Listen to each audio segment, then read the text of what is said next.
रामचंद्र कह गए सिया से ऐसा कलयुग आएगा, 100% रेगिस्तान भी बाढ़ में डूब जाएगा। ये लाइन में मजाक नहीं कर रहा हूँ, ऐसा सच में हुआ है, वो भी दुबई में। संयुक्त अरब अमीरात यानी यूएई, जहाँ का दुबई शहर अपनी खूबसूरती और बिल्डिंग्स के लिए मशहूर है, वहां से एक ऐसी खबर आ रही है जो आपको हैरान कर देगी, जिसे सुनकर आप चौंक जाएंगे, क्योंकि यहाँ कुछ ऐसा हुआ है जो आपने कभी सपने में भी नहीं सोचा होगा। दोस्तों, आलीशान शहर दुबई बाढ़ में डूबकर बर्बाद हो गया है।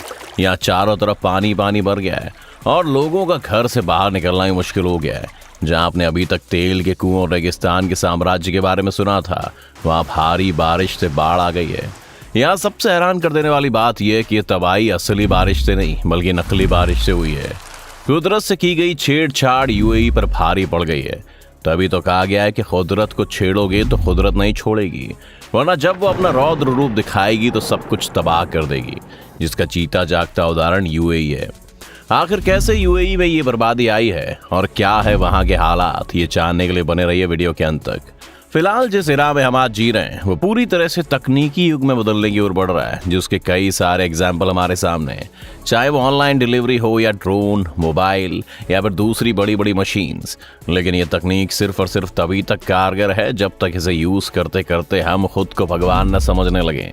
और अगर ऐसा होता है तो नतीजा यूएई जैसा होगा, जहां उन्होंने जबरदस्ती बादलों को बरसाने पर मजबूर किया और आज वो पूरी तरह से डूब चुकी है, जिसकी वजह से आज वहां का नॉर्मल डेली लाइफ पूरी तरह से ठप हो चुकी है।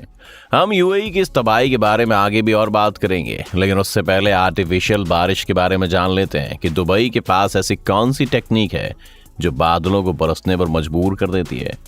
यूएई में चारों तरफ रेगिस्तान फैले होने की वजह से यहाँ पर गर्मी का ऐसा कहर बरसता है मानो सूरज धरती पर आ गया हो। यहाँ का टेम्परेचर 50% से ऊपर जाना कोई बड़ी बात नहीं है और नेचुरली यहाँ बारिश की कमी भी होती है।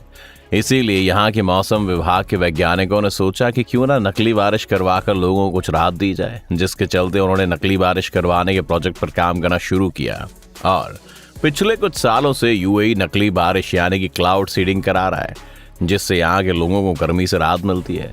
इस बारिश की तस्वीरें यहाँ के मौसम विभाग की साइट पर भी अपलोड की गई थी। जानकारों का कहना है कि ड्रोन टेक्निक की मदद से बारिश कराई गई है।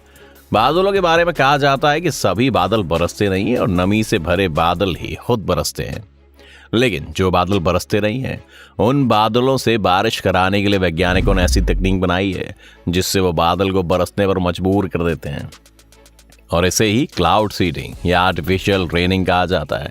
आप क्लाउड सीडिंग को ऐसे भी समझ सकते हैं जैसे कि स्टडी का मूड ना होने पर भी आपके मम्मी पापा डांट कर आपको पढ़ने पर मजबूर करते हैं। इसी तरह क्लाउड सीडिंग से बादलों को बरसने पर मजबूर किया जाता है। इस तकनीक में बादलों को बिजली का झटका दिया जाता है ताकि वो आपस में रगड़ खाएं और बारिश पैदा करें। यूएई धरती पर सबसे शुष्क देशों में से एक है।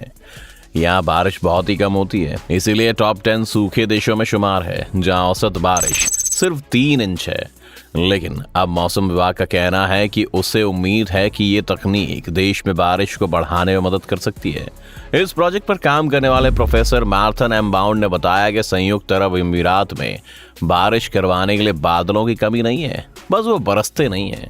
इसीलिए बारिश की इस टेक्नोलॉजी से बादलों में इलेक्ट्रिक चार्ज को छोड़ने के लिए ड्रोन का यूज किया जाता है, जो पानी की बूंदों को एक साथ जुड़ने में मदद करता है और नतीजतन बारिश शुरू हो जाती है। लेकिन क्लाउड सीडिंग के लिए बादलों की कंडीशन भी जरूरी है, यानी कि जैसे ही बादल देखे जाते हैं ड्रोन को लॉन्च कर दिया जाता है। लेकिन जरूरी नहीं कि हर बार बारिश हो ही जाए, कई बार बारिश नहीं भी होती है, लेकिन ज्यादातर मामलों में बारिश हो ही जाती है। यूएई का क्लाउड सीडिंग ऑपरेशन देश में बारिश पैदा करने के लिए एक मिशन चला रहा है। इस मिशन पर $1.5 करोड़ खर्च किए गए हैं। यहाँ आपको बता दें कि नकली बारिश कराने के लिए पहली बार क्लाउड सीडिंग का काम 1946 में अमेरिका में किया गया था। भारत के भी कई राज्यों में कृत्रिम बारिश कराई जा चुकी है। तमिलनाडु सरकार ने साल 1983, 84, 87, 93 और 94 में इस पर काम किया है। इसी तरह कर्नाटक सरकार ने 2003 और 2004 में नकली बारिश कराई थी। इसके अलावा तेलंगाना और आंध्र प्रदेश सरकार ने भी इस पर काम किया है। आईआईटी कानपुर में भी क्लाउड सीडिंग पर शोध चल रहा है, जिसके लिए HAL यानी हिंदुस्तान एरोनॉटिक्स लिमिटेड हेलीकॉप्टर देता है। इसमें मजे की बात तो यह है कि क्लाउड सीडिंग टेक्निक का यूज हवाई अड्डों में धुंध और बादल कम करने के लिए भी किया जाता है, लेकिन नकली बारिश शुरू से ही ऐसे नहीं कराई जाती। शुरुआती टाइम में क्लाउड सीडिंग करने के लिए एटमॉस्फेयर में हेलीकॉप्टर की मदद से कुछ स्पेशल केमिकल, जिसमें सिल्वर आयोडाइड, पोटेशियम आयोडाइड और ड्राई आइस शामिल है, उसे हवा में छिड़का जाता था। ये केमिकल हवा में मौजूद पानी को अट्रैक्ट करके बादल बनाते थे, जिससे बारिश होती थी। लेकिन आजकल ये टेक्निक काफ़ी इन्वायरमेंटल फ्रेंडली हो गई है, लेकिन इंसानों के लालच ने इसे भी वरदान की जगह श्राप बना दिया है। क्योंकि जब यूएई में इसी तकनीक का सहारा लिया गया था, बादल बेकाबू हो गए और यहाँ बारिश खुद से ही बरस रही है। और अब जो हालत है वो सब देख ही रहे। बारिश के चलते यहाँ भयानक स्थिति पैदा हो गई है। कई घर पानी में डूब गए और जनजीवन पूरी तरह से अस्त व्यस्त हो गया है। दुबई के पास शारजा, अलखेमा और फुरजा बाढ़ के पानी से बुरी तरह प्रभावित हुए हैं। रेगिस्तान के इन शहरों में बाढ़ आ गई है। पिछले 27 सालों में पहली बार इतनी भयानक स्थिति देखी जा सकती है। कई गाड़ी बाढ़ के पानी में फंस गई हैं। लोगों को सुरक्षित निकालने के लिए हर संभव प्रयास किए जा रहे हैं। दोस्तों, ये वो शहर है जो भारतीयों के लिए खास आकर्षण रखते हैं। ये शहर अपनी इमारतों और अच्छी जीवन शैली के लिए जाने जाते हैं, लेकिन ये शहर अब बाढ़ से घिरे हुए हैं। कुदरत पर अत्याचार के क्या परिणाम हो सकते हैं, इसे यहाँ देखा जा सकता है। इसलिए कहा जाता है कि कभी कुदरत से इतनी छेड़छाड़ नहीं करनी चाहिए। फिलहाल यहाँ बारिश रुक गई है, लेकिन यहाँ के मौसम विभाग का कहना है कि अगले कुछ दिनों में दुबई में फिर से ऐसा कुछ हो सकता है और यहाँ रिकॉर्ड तोड़ बारिश हो सकती है, जिससे फिर से बाढ़ जैसे हालात बन सकते हैं। आपको क्या लगता है कि जबरदस्ती बारिश करना कितना सही है? हमें कमेंट करके जरूर बताएं। वीडियो अगर पसंद आए तो इसे लाइक और शेयर करें और चैनल को सब्सक्राइब करना ना भूलें।